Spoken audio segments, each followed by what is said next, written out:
5, 4, 3, 2, 1, 0.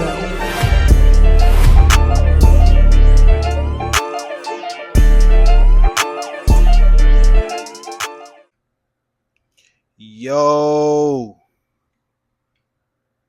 what's the deal? All my boxing fans across the world, from the US, South America, Africa, Australia, Asia, the UK. I'm glad y'all were able to make it for another episode of Billonaire Boxing TV. I'm your host with the most. The host say I look like ghosts, and I got the power, and I'm coming with the force. That was corny as hell, but it's all good because I'm Ace, baby. The one and only.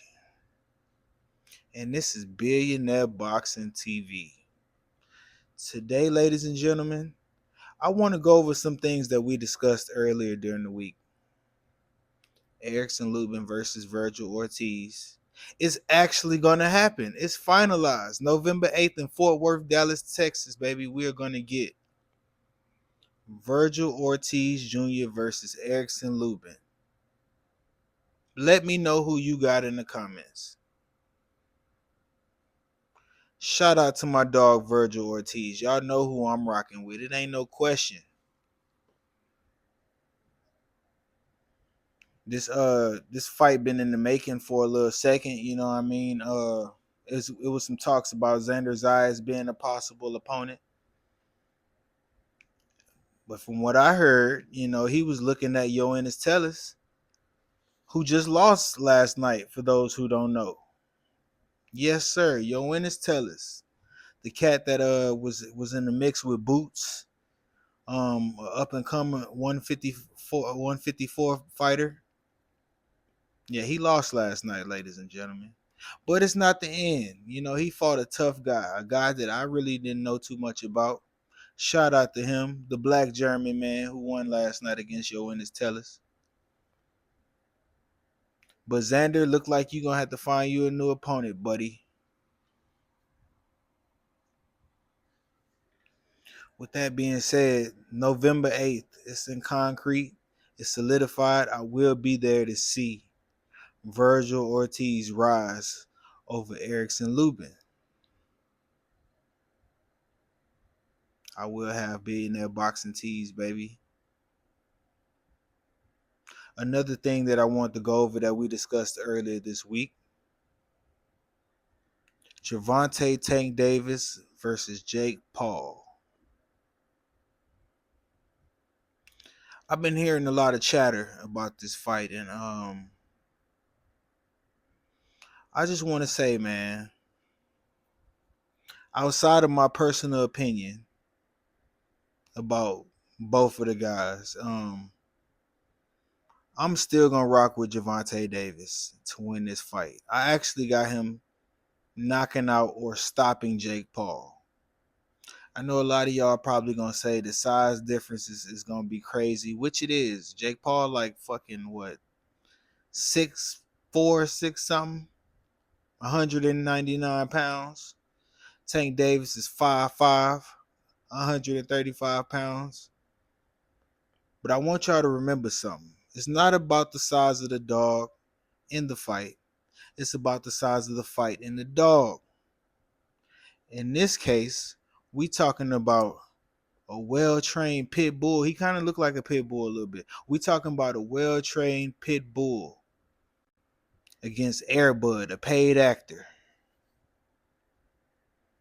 The size difference is going to be apparent, but the skill gap is also going to be apparent if this fight really does take place, which they targeted November 15th. At least that's the date that was put out.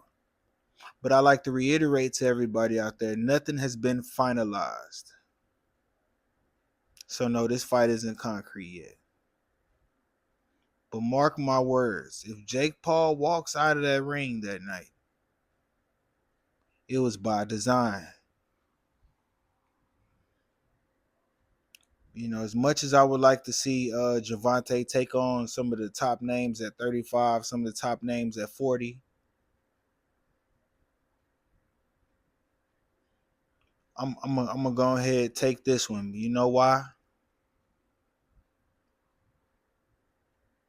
Because why would I expect anything else? You understand what I'm saying?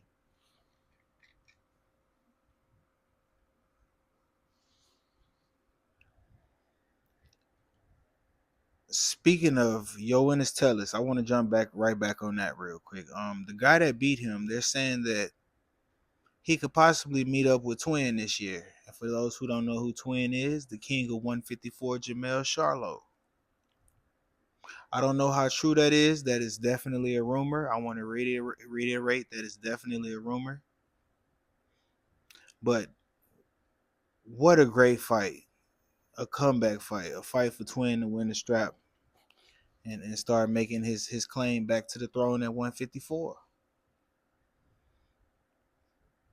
It's a lot going on in boxing, y'all. I'm still looking forward to this David Benavidez Yard card in November, which also features Devin Haney in a way.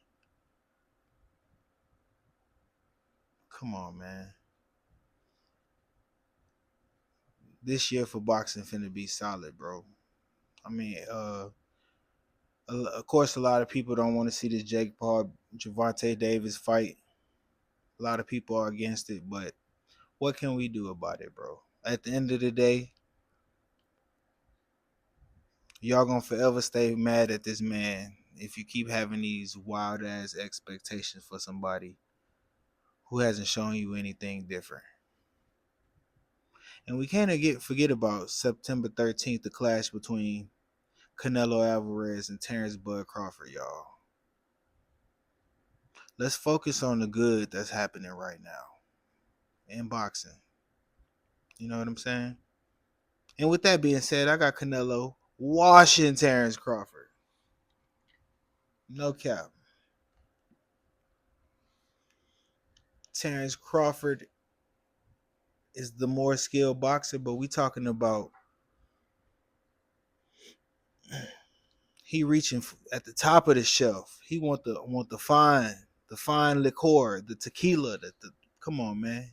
He gonna walk out of that punch drunk. I think the body work from Canelo is gonna be pivotal in this fight because when them rounds get late, Crawford gonna feel that weight. You understand what I'm saying?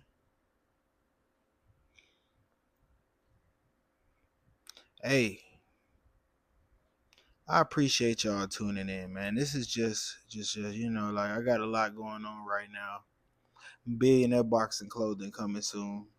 Billionaire Boxing Club clothing coming soon. Website coming soon. Um, any business inquiries, you can reach me at ace@billionaireboxingtv.com. I appreciate y'all for showing up. And we're going to get back to you next week. This has been an episode of Billionaire Boxing TV.